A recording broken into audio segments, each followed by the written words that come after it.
Jane Eyre by Charlotte Brontë. Chapter 12. The promise of a smooth career, which my first calm introduction to Thornfield Hall seemed to pledge, was not belied on a longer acquaintance with the place and its inmates. Mrs. Fairfax turned out to be what she appeared, a placid-tempered, kind-natured woman, of competent education and average intelligence. My pupil was a lively child, who had been spoilt and indulged, and therefore was sometimes wayward; but as she was committed entirely to my care, and no injudicious interference from any quarter ever thwarted my plans for her improvement, she soon forgot her little freaks, and became obedient and teachable.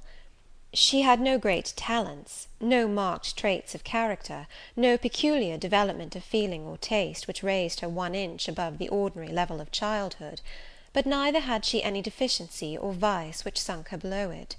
She made reasonable progress, entertained for me a vivacious, though perhaps not very profound affection, and by her simplicity, gay prattle, and efforts to please, inspired me, in return, with a degree of attachment sufficient to make us both content in each other's society. This, par parenthèse, will be thought cool language by persons who entertain solemn doctrines about the angelic nature of children, and the duty of those charged with their education to conceive for them an idolatrous devotion; but I am not writing to flatter parental egotism, to echo cant, or prop up humbug. I am merely telling the truth. I felt a conscientious solicitude for Adèle's welfare and progress, and a quiet liking for her little self, just as I cherished towards Mrs. Fairfax a thankfulness for her kindness, and a pleasure in her society proportionate to the tranquil regard she had for me, and the moderation of her mind and character. Anybody may blame me who likes, when I add further, that, now and then, when I took a walk by myself in the grounds, when I went down to the gates and looked through them along the road, or when, while Adèle played with her nurse, and Mrs. Fairfax made jellies in the store room, I climbed the 3 staircases, raised the trap door of the attic, and having reached the leads, looked out afar over sequestered field and hill, and along dim sky-line, that then I longed for a power of vision which might overpass that limit, which might reach the busy world, towns, regions full of life I had heard of but never seen; that then I desired more of practical experience than I possessed, more of intercourse with my kind, of acquaintance with variety of character, than was here within my reach. I valued what was good in Mrs. Fairfax, and what was good in Adèle; but I believed in the existence of other and more vivid kinds of goodness, and what I believed in I wished to behold. Who blames me? Many, no doubt, and I shall be called discontented. I could not help it. The restlessness was in my nature; it agitated me to pain sometimes. Then my sole relief was to walk along the corridor of the 3rd story, backwards and forwards, safe in the silence and solitude of the spot, and allow my mind's eye to dwell on whatever bright visions rose before it, and certainly they were many and glowing; to let my heart be heaved by the exultant movement, which, while it swelled it in trouble, expanded it with life; and, best of all, to open my inward ear to a tale that was never ended, a tale my imagination created, and narrated continuously, quickened with all of incident, life, fire, feeling, that I desired and had not in my actual existence. It is in vain to say human beings ought to be satisfied with tranquillity; they must have action, and they will make it if they cannot find it. Millions are condemned to a stiller doom than mine, and millions are in silent revolt against their lot. Nobody knows how many rebellions, besides political rebellions, ferment in the masses of life which people earth. Women are supposed to be very calm generally, but women feel just as men feel. They need exercise for their faculties, and a field for their efforts, as much as their brothers do.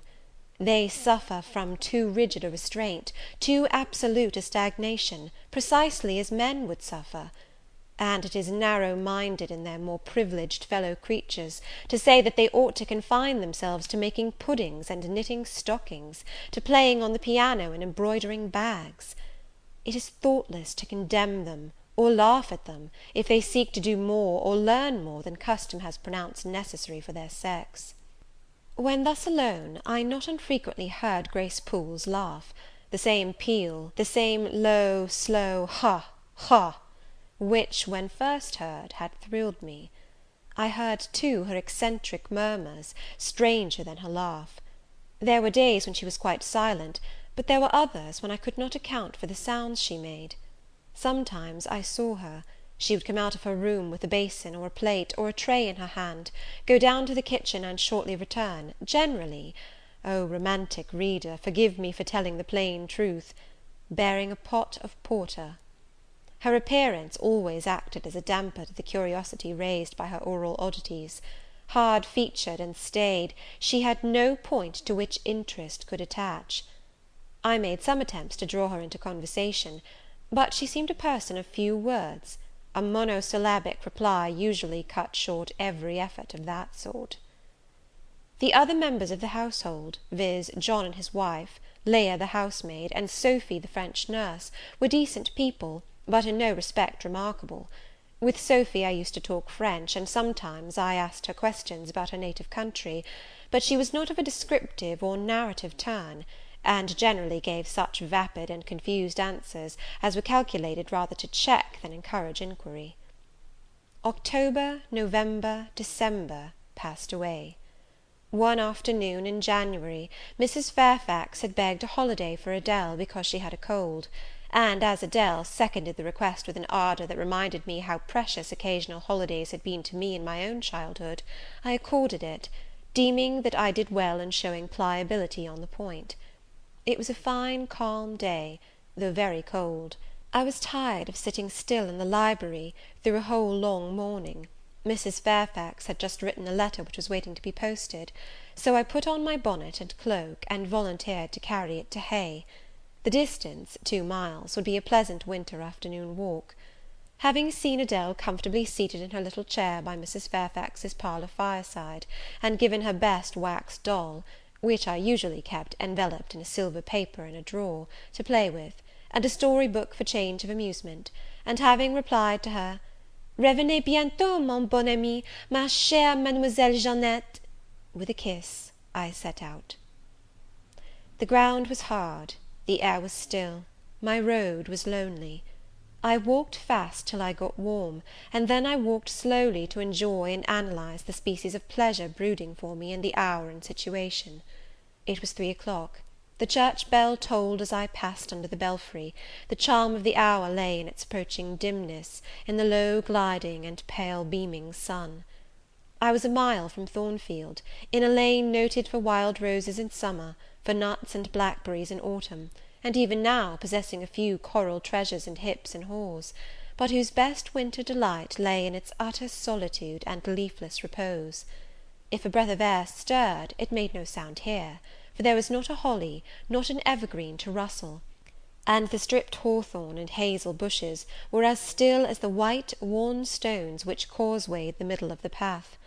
Far and wide, on each side, there were only fields, where no cattle now browsed, and the little brown birds, which stirred occasionally in the hedge, looked like single russet leaves that had forgotten to drop. This lane inclined uphill all the way to Hay. Having reached the middle, I sat down on a stile which led thence into a field. Gathering my mantle about me, and sheltering my hands in my muff, I did not feel the cold, though it froze keenly, as was attested by a sheet of ice covering the causeway, where a little brooklet, now congealed, had overflowed after a rapid thaw some days since. From my seat I could look down on Thornfield. The grey and battlemented hall was the principal object in the vale below me, its woods and dark rookery rose against the west. I lingered till the sun went down amongst the trees, and sank crimson and clear behind them. I then turned eastward. On the hill-top above me sat the rising moon. Pale yet as a cloud, but brightening momentarily, she looked over Hay, which, half lost in trees, sent up a blue smoke from its few chimneys. It was yet a mile distant, but in the absolute hush I could hear plainly its thin murmurs of life. My ear, too, felt the flow of currents. In what dales and depths I could not tell, but there were many hills beyond Hay, and doubtless many becks threading their passes. That evening calm betrayed alike the tinkle of the nearest streams, the sough of the most remote.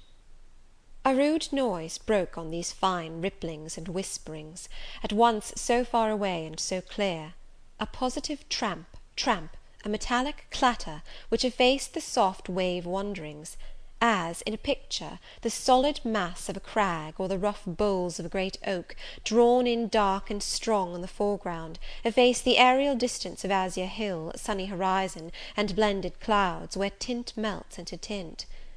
The din was on the causeway. A horse was coming. The windings of the lane yet hid it, but it approached. I was just leaving the stile, yet, as the path was narrow, I sat still to let it go by. In those days I was young, and all sorts of fancies, bright and dark, tenanted my mind. The memories of nursery stories were there amongst other rubbish, and when they recurred, maturing youth added to them a vigour and vividness beyond what childhood could give.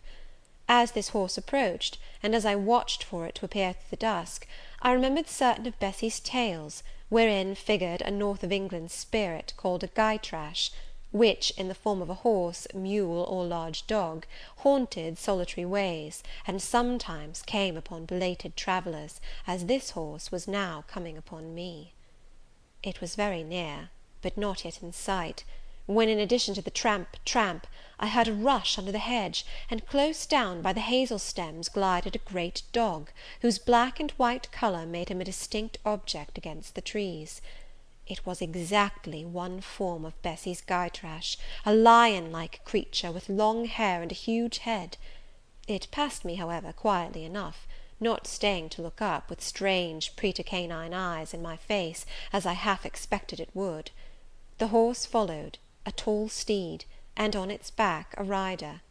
The man, the human being, broke the spell at once. Nothing ever rode the Gytrash; it was always alone; and goblins, to my notions, though they might tenant the dumb carcasses of beasts, could scarce covet shelter in the commonplace human form. No Gytrash was this, only a traveller taking the short cut to Millcote. He passed, and I went on. A few steps, and I turned; a sliding sound, and an exclamation of "What the deuce is to do now?" and a clattering tumble arrested my attention. Man and horse were down; they had slipped on the sheet of ice which glazed the causeway. The dog came bounding back, and seeing his master in a predicament, and hearing the horse groan, barked till the evening hills echoed the sound, which was deep in proportion to his magnitude.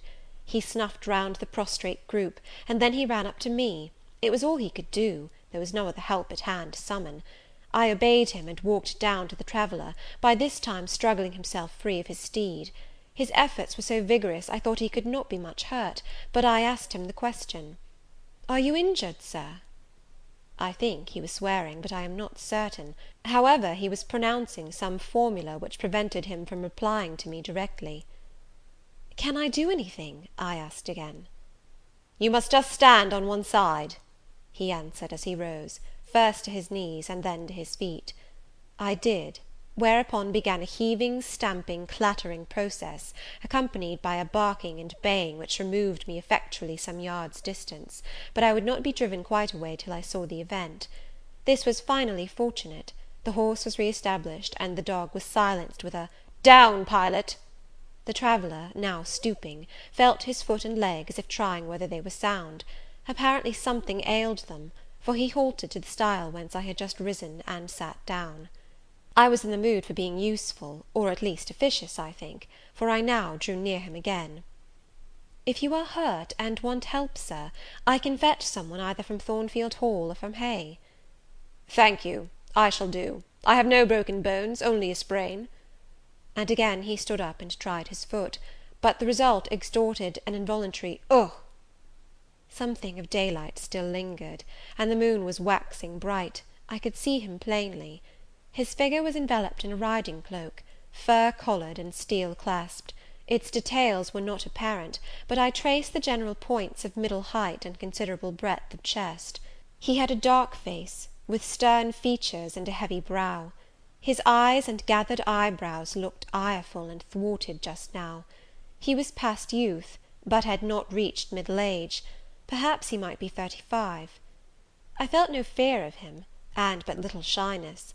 Had he been a handsome, heroic-looking young gentleman, I should not have dared to stand thus questioning him against his will, and offering my services unasked. I had hardly ever seen a handsome youth, never in my life spoken to one. I had a theoretical reverence and homage for beauty, elegance, gallantry, fascination; but had I met those qualities incarnate in masculine shape, I should have known instinctively that they neither had nor could have sympathy with anything in me, and should have shunned them as one would fire, lightning, or anything else that is bright but antipathetic. If even the stranger had smiled and been good humoured to me when I addressed him, if he had put off my offer with assistance gaily and with thanks, I should have gone on my way and not felt any vocation to renew inquiries; but the frown, the roughness of the traveller set me at my ease.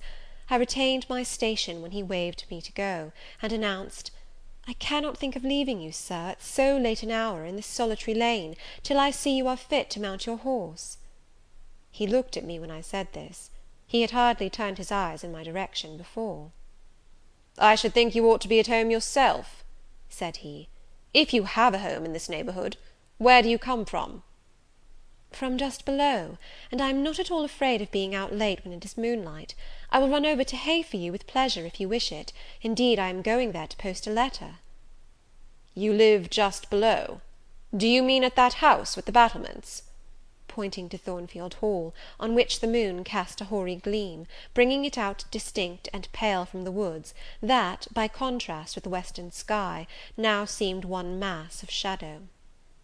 "Yes, Sir." "Whose house is it?" "Mr. Rochester's." "Do you know Mr. Rochester?" "No, I have never seen him." "He is not resident, then?" "No." "Can you tell me where he is?" "I cannot." "You are not a servant at the Hall, of course? You are—" He stopped, ran his eye over my dress, which, as usual, was quite simple, a black merino cloak, a black beaver bonnet, neither of them half fine enough for a lady's maid. He seemed puzzled to decide what I was. I helped him. "I am the governess." "Ah, the governess," he repeated. "Deuce take me if I had not forgotten. The governess!" And again my raiment underwent scrutiny. In 2 minutes he rose from the stile. His face expressed pain when he tried to move. "I cannot commission you to fetch help," he said, "but you may help me a little yourself, if you will be so kind." "Yes, Sir." "You have not an umbrella that I can use as a stick?" "No." "Try to get hold of my horse's bridle, and lead him to me. You are not afraid?" I should have been afraid to touch a horse when alone, but when told to do it, I was disposed to obey. I put down my muff on the stile, and went up to the tall steed. I endeavoured to catch the bridle, but it was a spirited thing, and would not let me come near its head. I made effort on effort, though in vain. Meantime I was mortally afraid of its trampling forefeet. The traveller waited and watched for some time, and at last he laughed. "I see," he said. "The mountain will never be brought to Mahomet, so all you can do is to aid Mahomet to go to the mountain. I must beg of you to come here." I came. "Excuse me," he continued, "necessity compels me to make you useful." He laid a heavy hand on my shoulder, and, leaning on me with some stress, limped to his horse. Having once caught the bridle, he mastered it directly, and sprang to his saddle, grimacing grimly as he made the effort, for it wrenched his sprain. "Now," said he, releasing his under lip from a hard bite, "just hand me my whip. It lies there under the hedge." I sought it, and found it.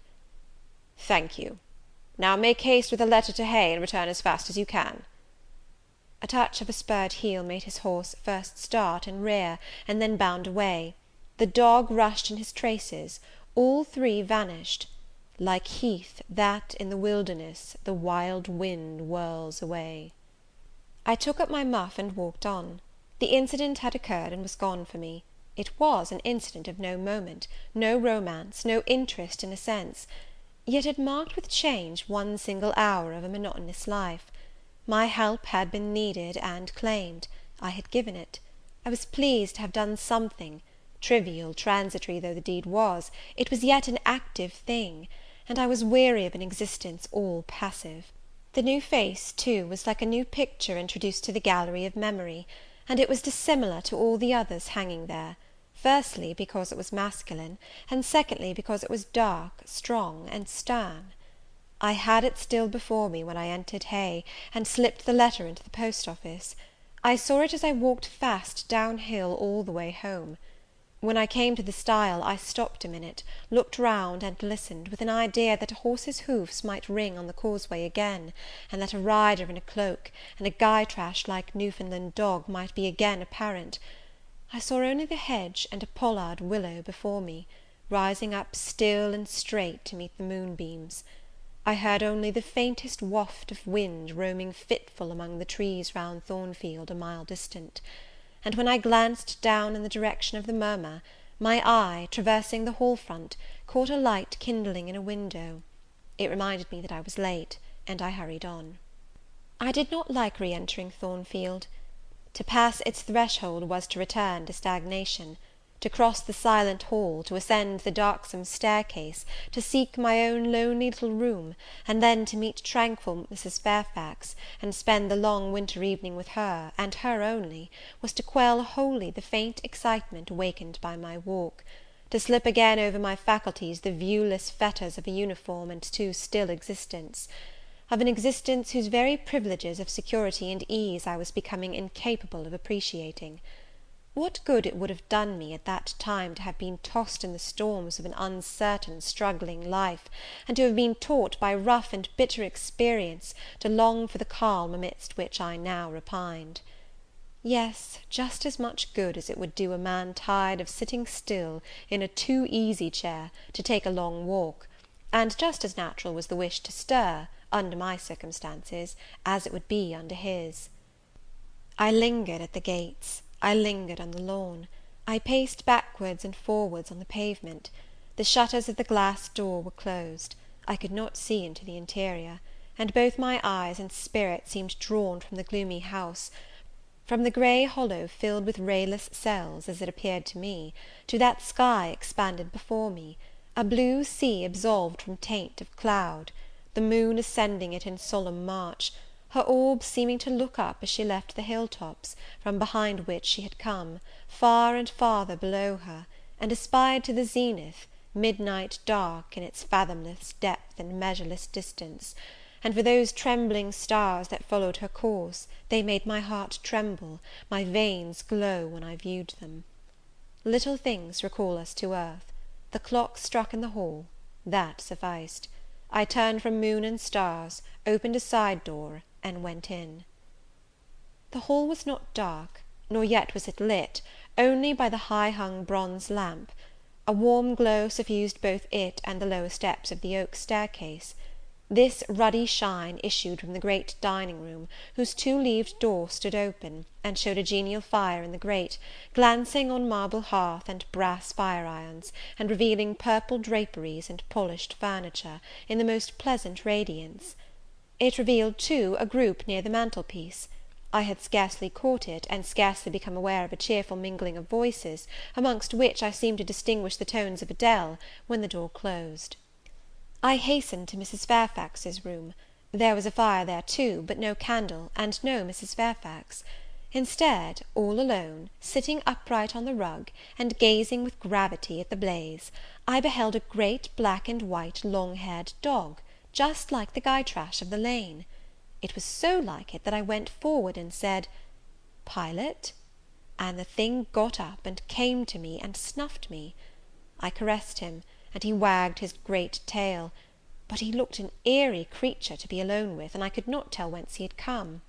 I rang the bell, for I wanted a candle, and I wanted, too, to get an account of this visitant. Leah entered. "What dog is this?" "He came with master." "With whom?"